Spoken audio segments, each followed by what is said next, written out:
Welcome to Miami, bitch. 1 week later. Oui, alors il y a eu une petite semaine de délai, vous savez, les petites complications à droite à gauche, les ponts de mai, tout ça, tout ça. Exceptionnellement, le podcast a tardé, mais il ne tarde que parce que, évidemment, il y a de l'engouement avec ce nouveau démarrage de la F1. En quelque sorte, ce deuxième championnat du monde qui commence, on l'attendait, évidemment, on le savait, puisqu'il y avait plus d'un mois d'écart avec l'annulation de ces deux grands prix au Moyen-Orient, et on savait que les écuries allaient arriver avec un package d'évolution, mais pas que, puisqu'évidemment, la réglementation de la Formule 1 a évolué. On a analysé pendant ces 3 premiers Grands Prix de la saison, basés sur une puissance électrique, ce boost, comment ça se passait. On a vu cette problématique, évidemment, de différentiel avec cet accident d'Oliver Biermann au Japon. La FIA a donc discuté en interne, elle a fait venir aussi les écuries, les grands dirigeants, tout ce petit monde a discuté et il y a eu des réajustements et finalement les réajustements ont été faits assez logiquement par rapport à ce qu'on avait dit. On a réduit en fait l'impact du boost et de la puissance électrique en général, on y reviendra en détail évidemment. Et dans tout ça, on avait aussi d'un autre côté le package des évolutions qui arrivait pour l'ensemble de ces écuries. Et là, on a eu 2 bons significatifs en avant. McLaren d'un côté, Red Bull de l'autre. McLaren qui était déjà quand même assez en forme, qui avait des prémices quand même extrêmement intéressantes qu'ils avaient montré autant au Japon qu'en Chine. Je rappelle que le premier Grand Prix à Melbourne, ils ont dû abandonner, puis il n'y avait pas de McLaren sur la grille de départ. Et puis Red Bull, ce bond en avant, qu'on est heureux quand même de voir notre quadruple champion du monde, Max Verstappen, la bête du Gévaudan, à nouveau avec un matériel plein de potentiel entre les mains. Et là, c'était un régal de le revoir aux avant-postes. Les Mercedes restent toujours la référence, évidemment, et surtout la référence. Alors, en ce moment, c'est Kimi Antonelli. On va voir comment un petit peu les Mercedes gèrent différentes problématiques, notamment les problématiques de départ, qui sont toujours une épine dans le pied. Et puis on va revenir sur les petits bémols. Ferrari, qui clairement n'a pas fait de bond en avant, a stagné et a montré un visage un peu inquiétant, en tout cas sur ses évolutions, avec un Charles Leclerc, on l'a vu en souffrance sur la fin de ce week-end de course, parce qu'il y a une course sprint et une course normale, et sur la course normale, Charles Leclerc a fini à l'agonie, on l'a vu. Et puis ce différentiel quand même un peu inquiétant qu'on retrouve entre Max Verstappen et Isaac Hadjar, notamment chez Red Bull. On décortique tout ça, et c'est avec enfin bon, bien sûr.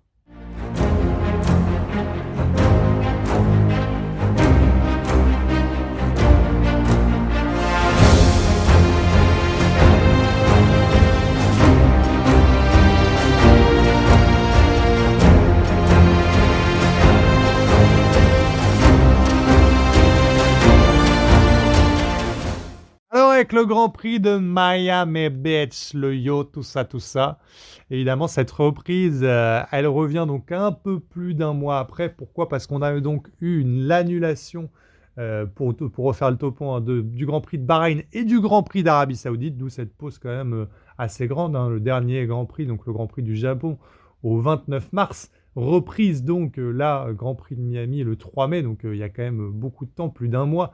Évidemment, ça a permis aux écuries d'évoluer. Et surtout, ça a permis aussi aux instances dirigeantes de s'appuyer un petit peu sur la télémétrie, sur ce qui avait donné un petit peu le spectacle en général, dont la FIA est pour l'instant très contente, n'en déplaise malheureusement aux amoureux du thermique. La FIA est plutôt contente des courses, mais évidemment, le but, c'était un peu de réguler cette problématique autour de la puissance électrique et du différentiel, ce à quoi elle s'est ajustée. Alors d'ailleurs, on va rebondir parce qu'il y a des nouvelles à ce sujet encore qui sont tombées. Dans un premier temps, déjà, les instances se sont réunies, donc avec les groupes de dirigeants, avec les directeurs d'écurie, avec les pilotes aussi. Donc on a vraiment une concertation générale du groupe F1.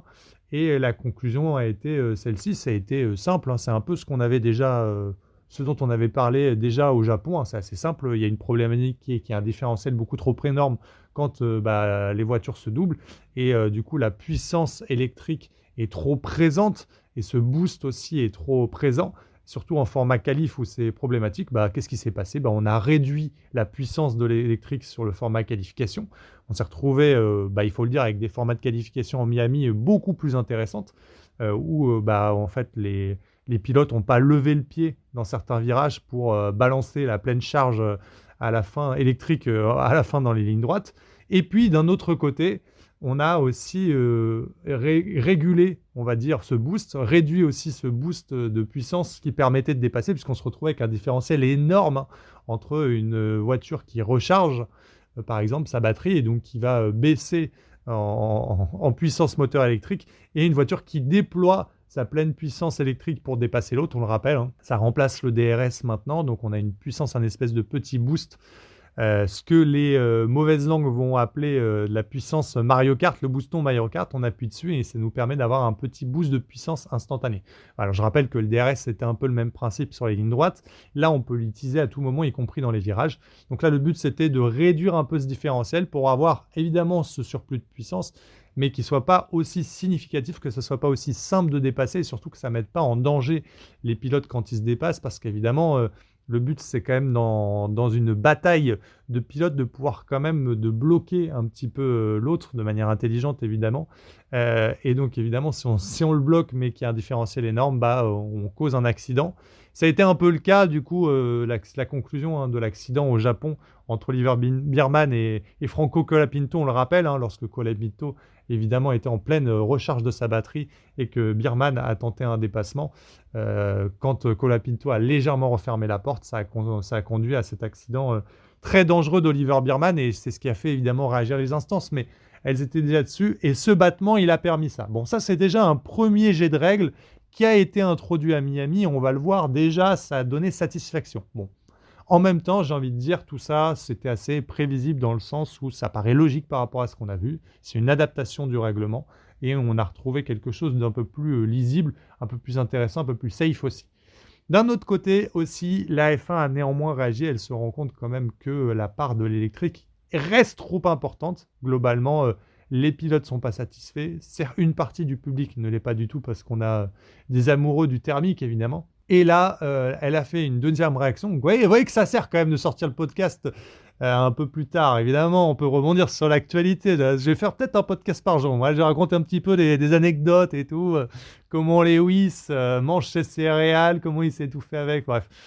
Donc, pour revenir donc au sujet, qui est donc ce nouveau panache de règles qu'on a eu. Le panache de règles, il sert donc à ajuster cette part de l'électrique. Et là, le but, c'est qu'on a réduit la part de l'électrique. Donc actuellement, on est à 50-50. On va passer à 40-60. Donc le thermique va reprendre en fait l'avantage sur l'électrique. Le but étant évidemment de minimiser en fait l'impact général de cette puissance électrique qui est un peu, comment dire, la source de différents problèmes évidemment des pilotes, ça reste assez artificiel, mal palpable, très automatisé. Et donc, évidemment, ça enlève un petit peu de l'essence, de l'essence, vous avez compris, de la F1. Voilà. Donc, tout ça, c'est justement, pour l'instant, ils sont pour moi assez intelligents, concertés. Donc, on va plutôt dans la bonne direction. Et en même temps, actuellement, je trouve qu'on a encore une fois un spectacle plutôt intéressant en piste. Et on a retrouvé quand même des dépassements au forceps, pas des dépassements arrêtés, même si on a vu encore une fois un George Russell qui s'est fait déposer.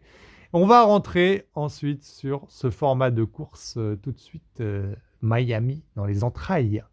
Et dans les entrailles de Miami, qu'est-ce qu'on découvre? Eh bien, on découvre une McLaren véloce et un Lando Norris, on le rappelle, hein, ancien champion du monde, notre champion du monde en titre. Et oui, Lando, back in the game, ça fait plaisir de le revoir aux avant-postes et on voit qu'Oscar Piastri est pas très loin non plus, ça fait aussi plaisir. Et cette première place de Lando Norris avec un Oscar Piastri 3e et Kimi Antonelli toujours présent dans ce format de qualification autant qu'en course en ce début de saison. Kimi Antonelli XXL pour l'instant, vraiment très en forme italien. Alors évidemment, le vrai challenge pour Kimi Antonelli, ça va quand même être le retour en Europe parce que l'année dernière, on se rappelle qu'il a fait un très bon début de saison et puis après, l'ensemble des courses en Europe s'est très mal passé pour Kimi Antonelli pour différentes situations, trop de stress à ses crampes à domicile, pas mal de petites erreurs, des manques de rythme parfois aussi.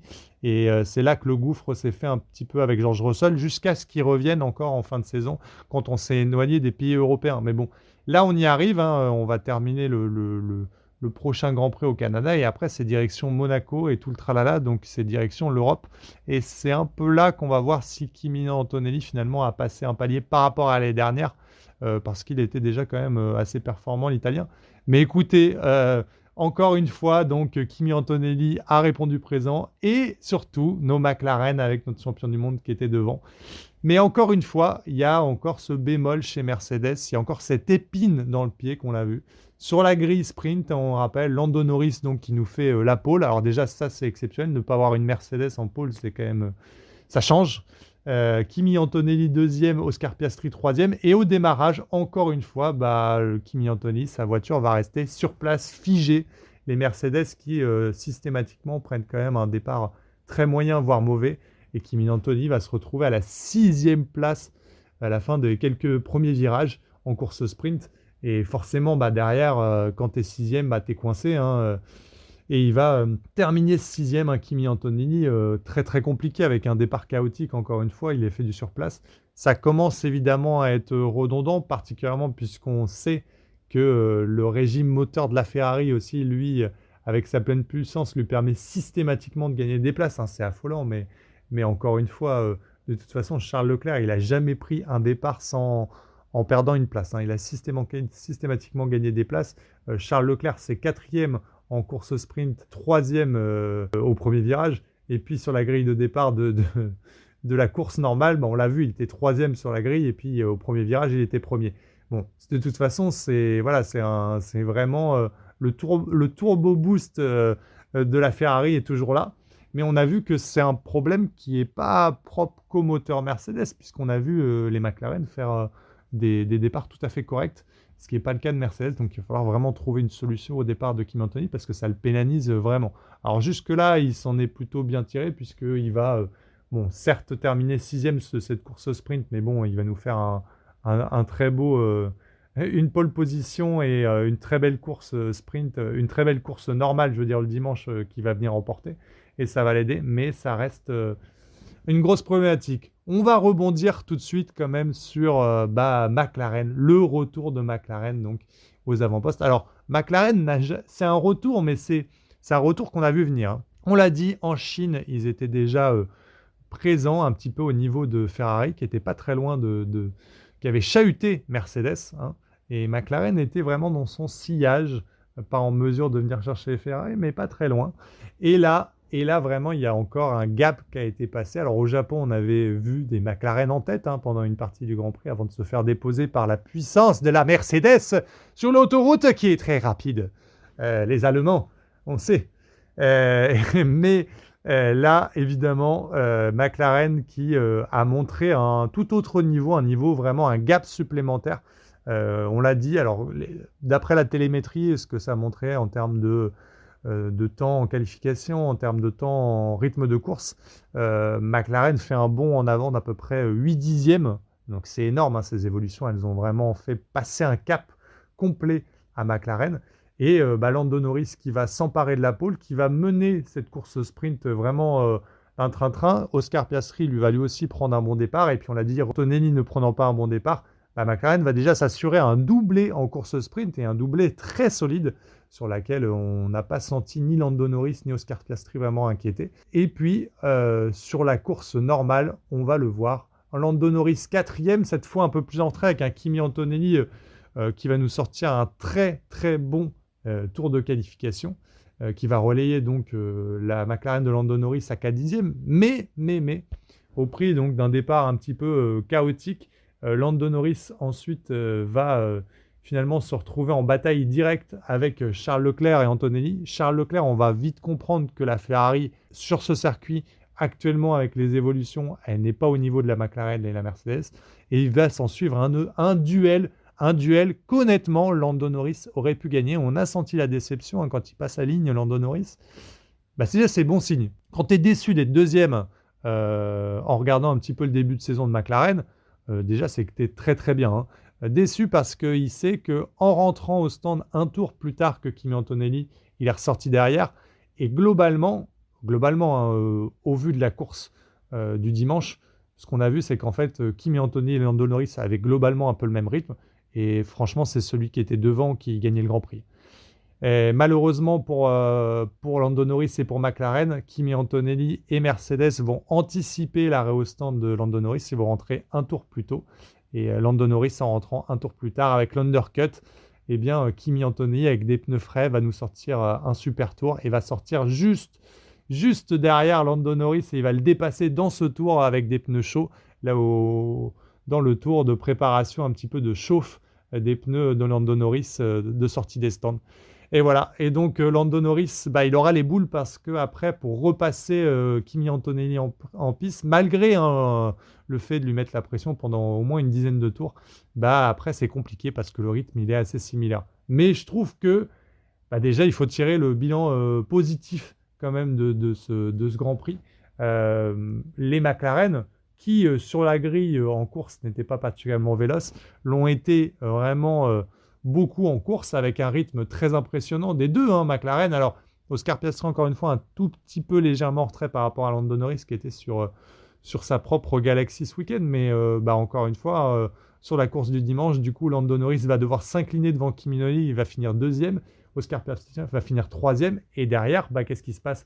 L'écurie qui fait le plein de points sur ce week-end de Miami, l'écurie qui marque le plus de points, c'est McLaren. Ça fait 48 points pour McLaren, 45 points pour Mercedes. C'est la première fois depuis le début de saison qu'une écurie autre que Mercedes marque plus de points. Et c'est un signe quand même. McLaren est de retour. Et je dirais même, attention, parce que actuellement, par exemple, George Russell, il a 80 points. Lando Norris, il en a 51. Ça veut dire qu'en ce début de saison, Lando Norris, il n'est qu'à 29 points de George Russell. Alors, il est plus loin, évidemment, il a 49 points de Kimi Antonelli, mais le championnat ne fait que commencer et on n'est pas à l'abri d'avoir comme contender pour le titre les McLaren avec un Lando Norris et un Oscar Piastri qui reviendraient dans le game. Bon, honnêtement, la plus grosse surprise de ce week-end à Miami, ce n'est pas McLaren, il faut le dire. C'est clairement Red Bull. Qui l'aurait cru que la Red Bull ferait un bond en avant comme ça?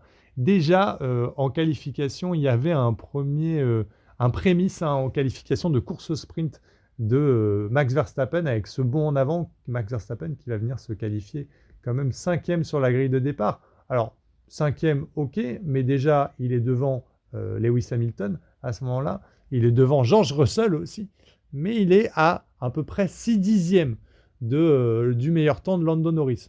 Mais 6 dixièmes, il est à peu près à 4 dixièmes de Kimi Antonelli. Donc déjà, il est plus qu'à 4 dixièmes d'une Mercedes, de la meilleure des Mercedes. L'écart a été drastiquement réduit. Red Bull, tout comme McLaren, a amené un ensemble de packages d'évolution. Vraiment, on savait que cette écurie-là, elle a l'esprit de compétition évidemment en elle. Et il est hors de question d'abandonner. Et on sait qu'elle est pétrie de talent. Il était hors de question évidemment de se retrouver en fond au milieu de grille. On est ravis de retrouver évidemment Max Verstappen à ce niveau-là.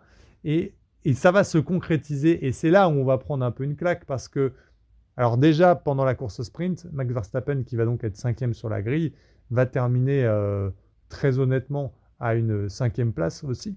Mais il va être dans le rythme, c'est-à-dire qu'il va suivre le rythme de la deuxième Mercedes ce week-end, de celle de George Russell, et il va finir juste derrière lui, et il aura un très bon rythme, de quoi suivre en tout cas le rythme des deuxièmes leaders, du deuxième package de leaders. Alors, pas des McLaren, pas ce rythme-là, mais en tout cas d'un Charles Leclerc, d'un George Russell, il est dans ce package-là. Et déjà, ça, c'est un gap de folie pour une Red Bull en début de saison à l'agonie.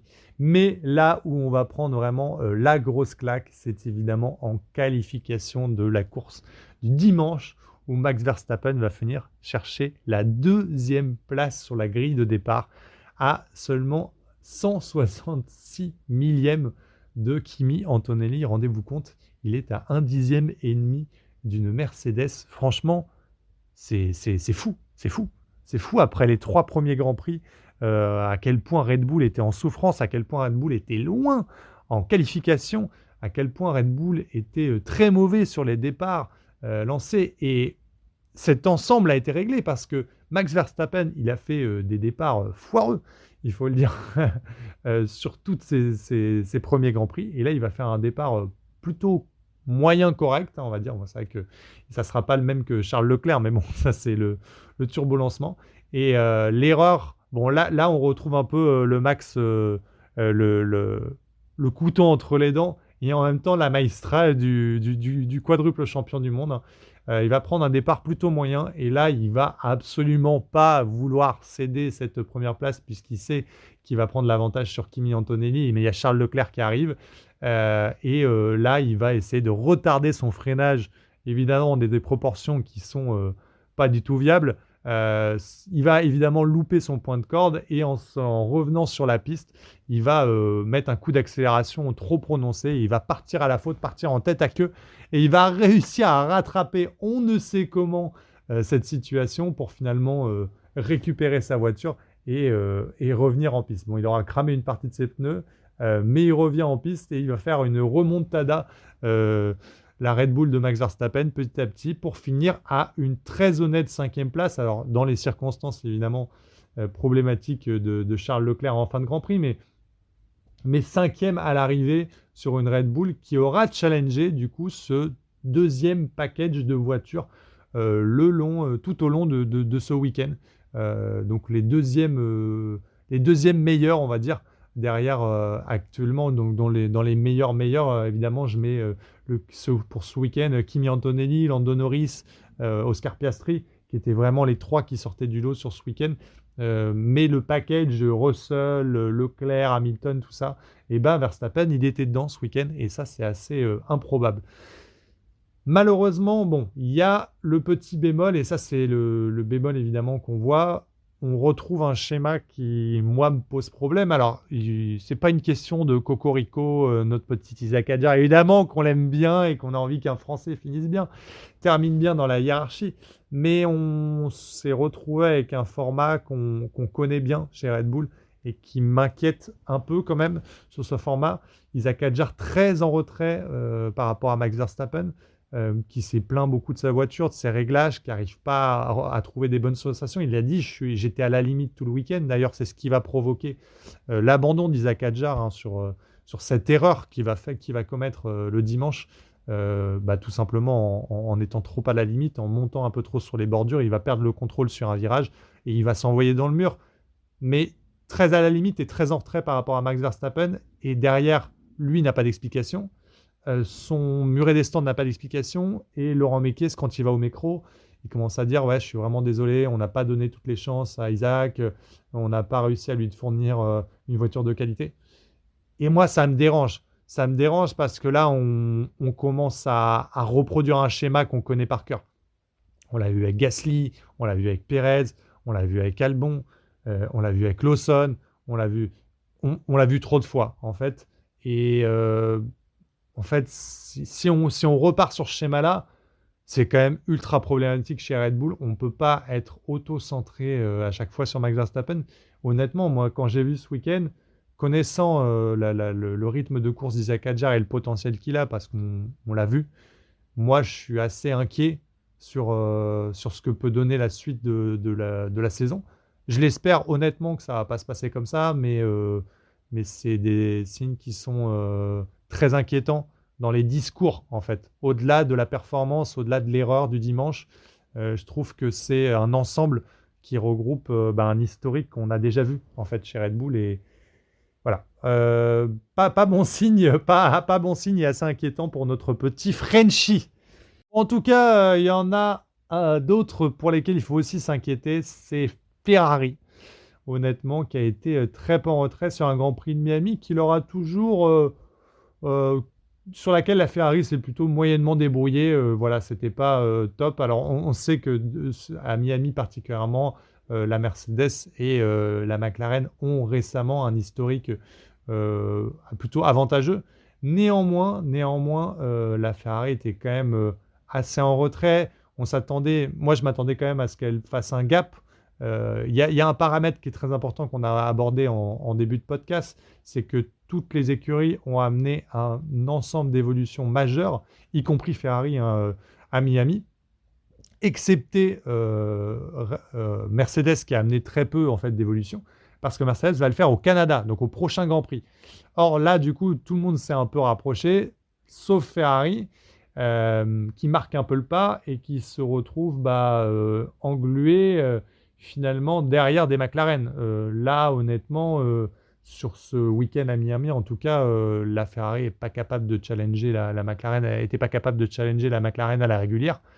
Euh, Leclerc va être tellement en difficulté sur le retour d'Oscar Piastri, pour ceux qui ont donc vu le Grand Prix, qu'il va partir à la faute, le Monégasque, en essayant de retenir à tout prix Oscar Piastri, en essayant de le laisser passer, en jouant un petit peu de la stratégie de l'électrique. Il va choisir de préserver sa batterie, laisser passer Oscar Piastri dans le but d'essayer de le repasser quelques tours après, dans le dernier tour.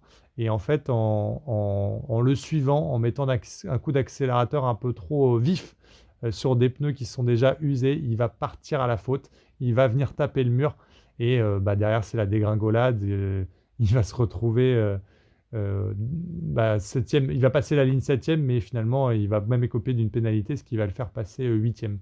Il va passer la ligne sixième peut-être, je crois, et il va finir huitième avec la pénalité, laissant passer Hamilton et Colapinto. Mais toujours est-il que la Ferrari n'avait pas le rythme ce week-end. Leclerc a fait encore une fois une très bonne qualification. Encore une fois, il a été remarquable dans l'effort, dans le rythme par rapport au matériel qu'il avait. Mais là encore, c'est aussi des signes qui sont inquiétants chez Ferrari. Là, on retrouve aussi un schéma qui est traditionnel. Tout le monde a amené un ensemble de packages d'Evo. Tout le monde fait un gap en avant. Enfin, en tout cas, les concurrents directs, McLaren et Red Bull. McLaren qui est un peu la référence maintenant en termes d'évolution. Quand ils amènent un package, ça marche. On retrouve ce schéma-là où Ferrari progresse moins, ou pas, ou peu. Et puis, on retrouve encore un week-end de course un peu comme l'année dernière, là aussi inquiétant pour Lewis Hamilton. Parce que Lewis Hamilton, il a été en retrait par rapport à Charles Leclerc un peu pendant tout le week-end. Pas dans le rythme, beaucoup moins présent, vraiment en difficulté avec sa voiture, en train de se batailler dans les moins bons des meilleurs. Encore une fois, il ferme la marche sur ce peloton de tête, constitué des McLaren, des Mercedes, de Max Verstappen ce week-end et des Ferrari. Le moins bon des meilleurs, puis des propos qui reviennent, qui sont aussi ceux qu'on retrouve l'année dernière, pas confiance en la voiture, pas à l'aise, un week-end compliqué pour lui, et ça c'est assez inquiétant parce que là on se réembarque chez Ferrari dans une saison qui ressemble un peu à celle de l'année dernière, des évolutions qui ne paient pas trop, un Charles Leclerc bien devant, Lewis Hamilton bien en retrait, bien en difficulté. Et il faut rebondir là-dessus, mais malheureusement, si Lewis Hamilton, pareil, se réembarque, je fais le parallèle avec Isaac Hadjar, mais si on se retrouve dans la même situation, si Lewis Hamilton refait ce type de prestation tous les week-ends, et on se retrouve avec des performances à la Lewis Hamilton l'année dernière, tous les week-ends, malheureusement, je pense que le chemin du sextuple champion du monde va s'arrêter là, parce qu'il y a un mec qui tape à la porte qui s'appelle Oliver Biermann, qui lui fait toujours des performances remarquables. Il a fini 11e encore de cette course du dimanche. Il est régulièrement devant Esteban Ocon, pilote quand même chevronné en F1. Et il tape clairement à la porte. Et Sir Lewis, avec évidemment le palmarès incroyable qu'il a, malheureusement, je pense que si ça continue, il prendra la porte à la fin de saison. Pas parce qu'il y a le petit jeune qui tape, il est performant et lui il montre des difficultés. Alors on espère évidemment que Lewis va relever la tête. Le prochain Grand Prix c'est au Canada. Alors avant de rebondir au Canada, je vais faire juste un petit cocorico, les bons points quand même pour le milieu de peloton.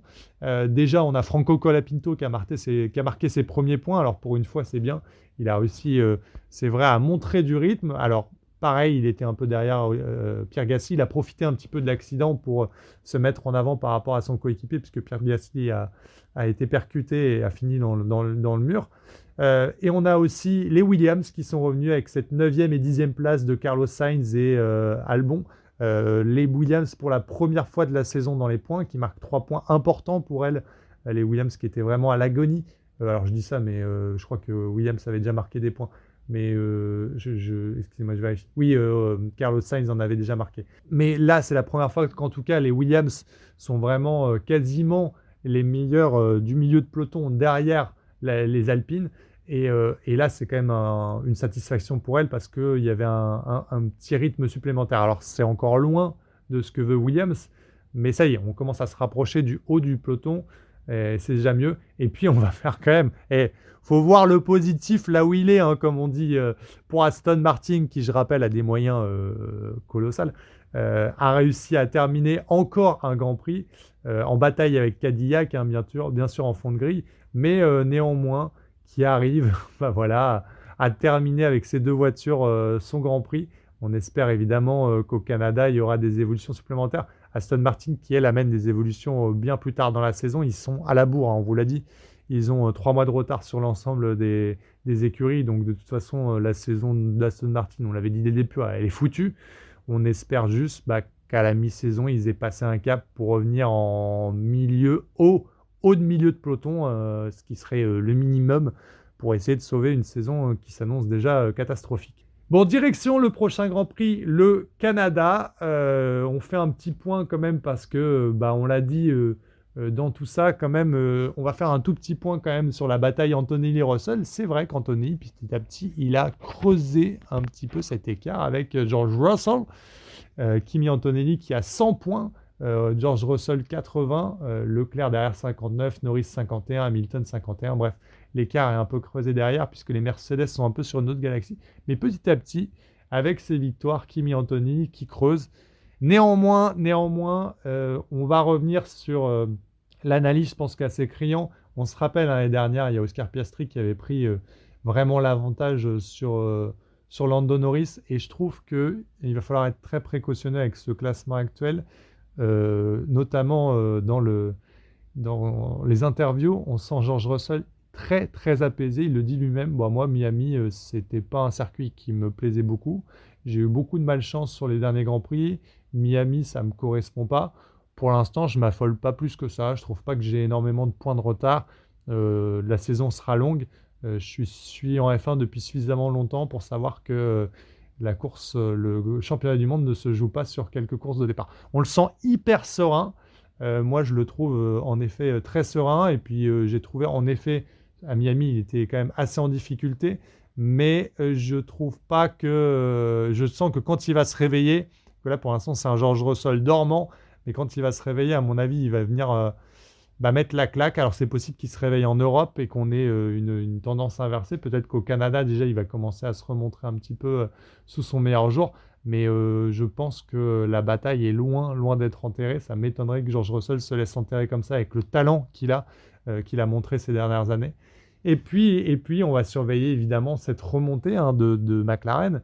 Et évidemment, toute l'attention va se porter quand même au Canada sur les évolutions de Mercedes, qui reste la référence. Mais est-ce que Mercedes va regagner un petit peu cet avantage, va recreuser un petit peu l'écart avec la concurrence, avec des évolutions qui paient au Canada, ou est-ce que ces évolutions ne vont pas vraiment mettre un bond en avant et elle va se retrouver en bataille toujours ouverte avec les McLaren à minima? On va suivre tout ça, on va suivre évidemment le retour de Max Verstappen aux avant-postes. Est-ce que Ferrari va, avec quelques évolutions, essayer de revenir au Canada? On va suivre tout ça et ça sera avec enfin bon, bien sûr!